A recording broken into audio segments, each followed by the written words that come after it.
Welcome back to Talk of the Town on 99.7, 1450 WHTC and WHTC.com.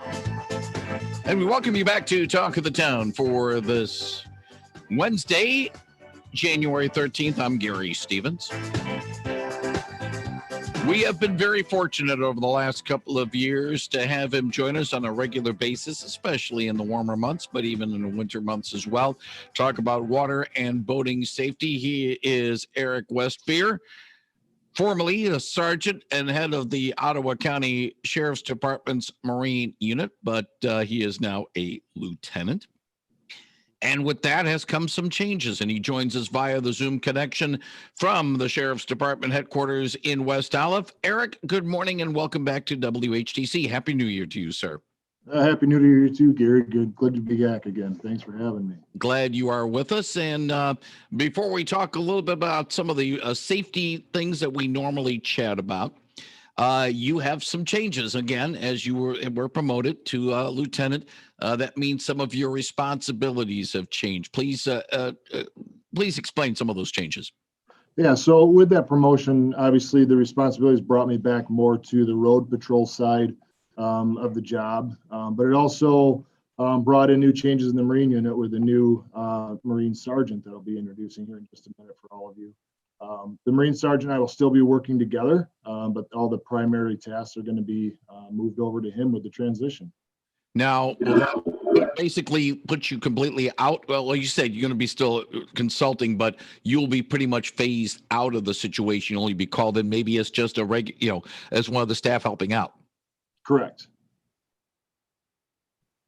Excuse me a second. I had to sneeze for a minute. The old allergies kicking up, and I apologize for that. Why don't you introduce us to the new sergeant for the Ottawa County Sheriff's Department's Marine Unit? I'll do that, and then I'm going to, if you don't mind, turn the rest of the program over to him so he can get to know you and the listeners and maybe answer some questions for you as well. So sounds good.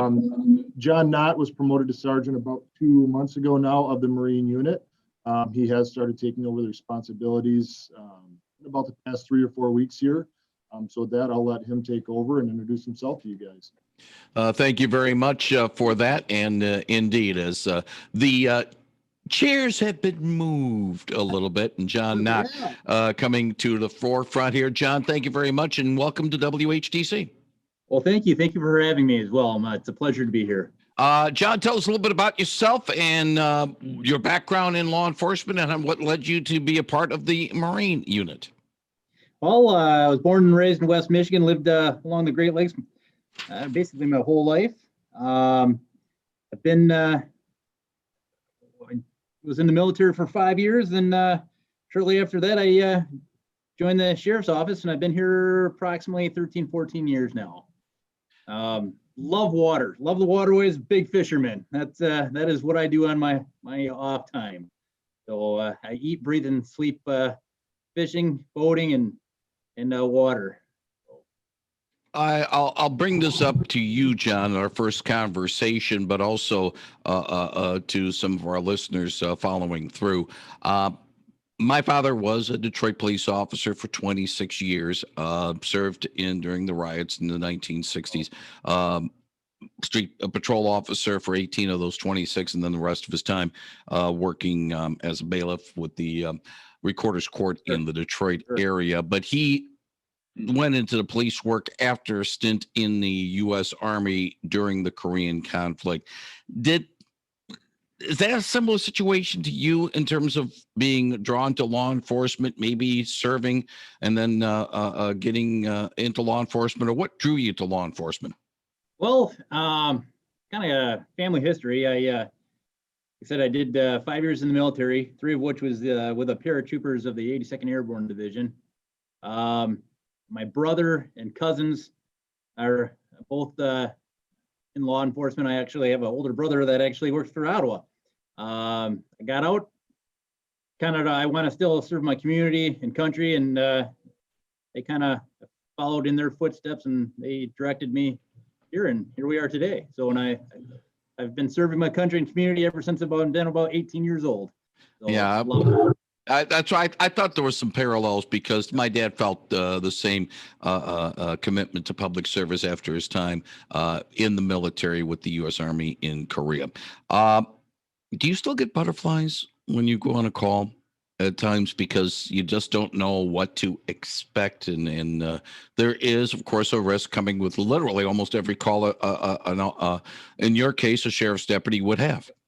Absolutely. I think if you don't get butterflies, I think that's something to worry about. It's the when you don't get those butterflies and you don't get a little nervous, I think it's time to hang it up because then I don't think you're going to do things tactically or safely. So I think that's important to have those butterflies, and it keeps you in check. Again, we're just sort of getting to know Ottawa County Sheriff Sergeant John Knott, who's now going to be the head of the Marine unit. Yes, you'll be working out of West Allen, but for the most part, Holland or Grand Haven would be more likely for you in terms of because of the fact of maybe the volume might be just it's almost the same in either spot. For the like I said, like you said too, for the most part, I'll be working out of our headquarters area, but try to split my time 50-50 up between the Holland, Grand Haven. Even Port Sheldon. Obviously, Grand Haven's got a little bit more waterways with the river and Spring Lake. We have few more resources up in Grand Haven, but I'm going to try to keep it be 50-50 between the two of those bodies of water there. Talk about the challenge of handling marine services. We know about the Big Lake, and that's Right. very easy, and of course, the mouth of the Grand River in Grand Haven, as well as Lake Mac here in Holland. What about the challenges of handling the Marine unit, say, further inland? I'm thinking about the Grand River because that is still very much a very busy waterway, even further inland, with the kayakers liking to take the kayaks from, say, Grand Rapids all the way to Spring Lake. We don't have a whole lot of action once we get further north, or excuse me, further east on the river. But there is a lot of challenges. It's hard to get some of our boats in there due to the sometimes shallow water. But then once you get closer to the lakeshore, obviously the water levels are going up right now. So we have challenges with slow-no wakes, especially in the river type setting, where there is not slow-no wake ordinances in place. We have issues with boaters creating wake and wiping out docks or whatnot. I think that is one of our biggest challenges right now across the board is slow no wake issues. So that's what we're dealing with a lot. Even in winter? Not so much in winter. It's pretty quiet out there in winter, but however, we have fishermen that are going in all the bays right now. Things are freezing up. I was just at Bass River Rec area the other day and noticed there's guys going out there now with there's not much ice out there right now. So they have to be very, very careful. So that's one of my fears in the back of my head that I keep thinking of, that we're going to have a dive call out or a man through the ice where we're going to have to deal with. Now, and that would be a very, very big challenge for us is getting a boat up there, especially with the cold temperatures. let me ask a logistics question more than anything else. And by the way, if you have a question for Ottawa County Sheriff Sergeant John Knott, the Sheriff's Department's Marine Unit, he'll be happy to answer it at 395-1450, 395-1450. John, obviously, a lot of the equipment that is necessary for you and the unit to do their jobs are on the Marine Unit's boats. And that's, obviously you need to do that. How much of a challenge is it if you have to, if the department gets a call, say in one of the inland lakes, I'm thinking the one up in Jenison, Sure. that somebody's fallen in the water and you have to go get them, and the good equipment, they're on the boats. It's kind of tough to get them off the boats and into the inland situations. Right. Sure. Right now we have smaller boats that we typically utilize for the inland lakes that are very easily, we can hook up to them right now. And they're ready to go. It's those for the inland lakes, we have it pretty easy.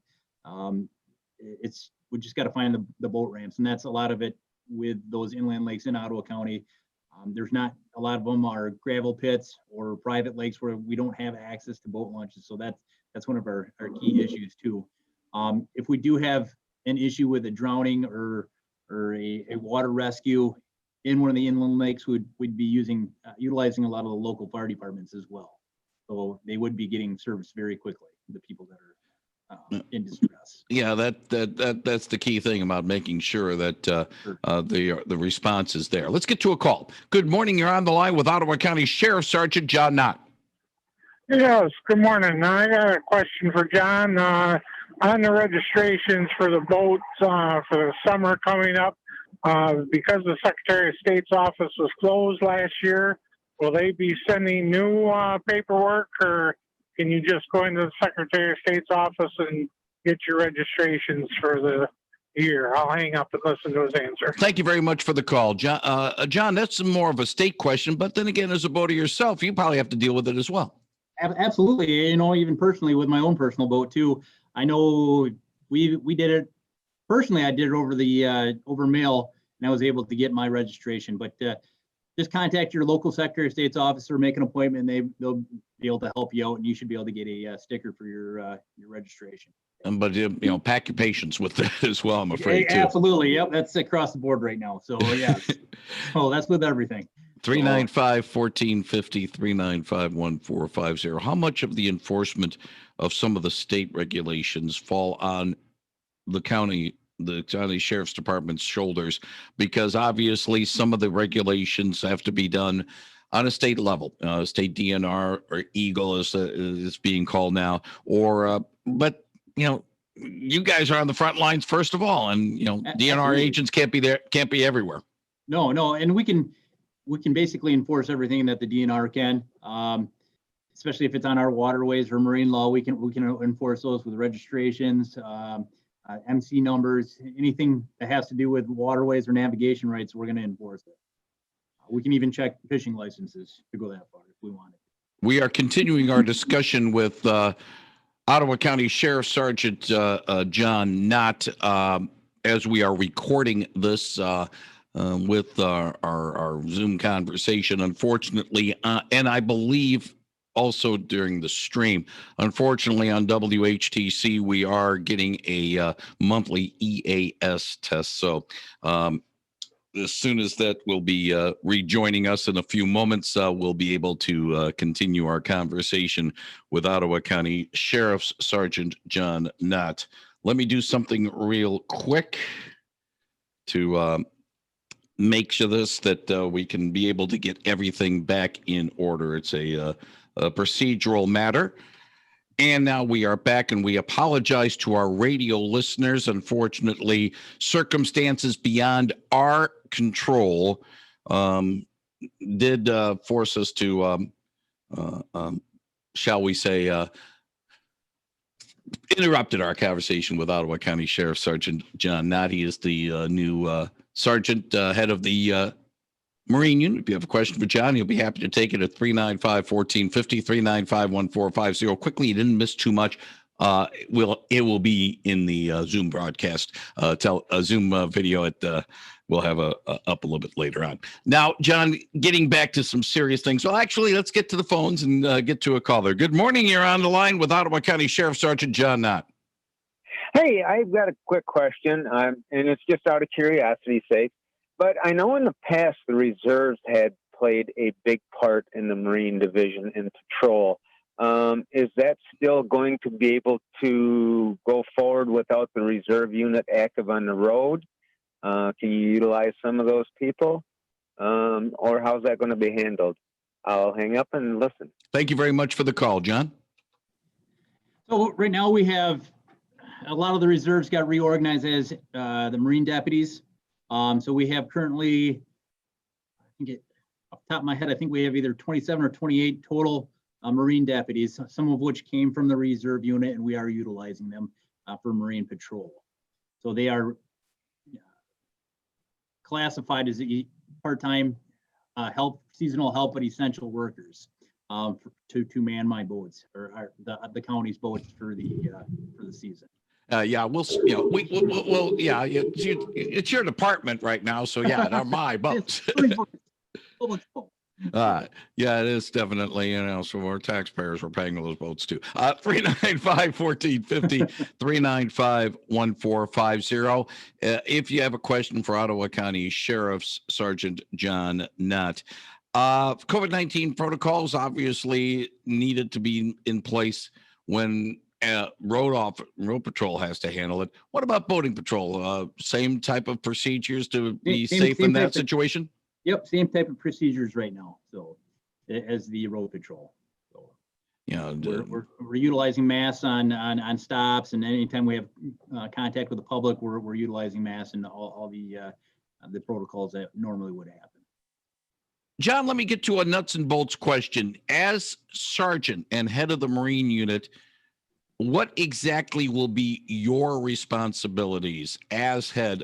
You lead all the searches or you delegate authority? Just exactly what does that entail? Well, my more of a beans and bullets guy. So I'm in charge of all our county boats, making sure they're all maintained, properly staffed. Obviously, I'm going out with the guys or the men and women of the Marine Patrol when I can.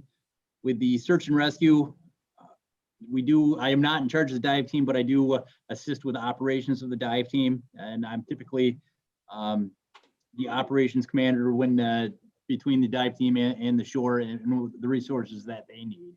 But a lot of it for my end of the spectrum is making sure that the deputies that are working the Marine Patrol have the tools and the knowledge, and if they have questions, answering their questions. If they have issues, and making sure everything's working properly on the Marine Patrol.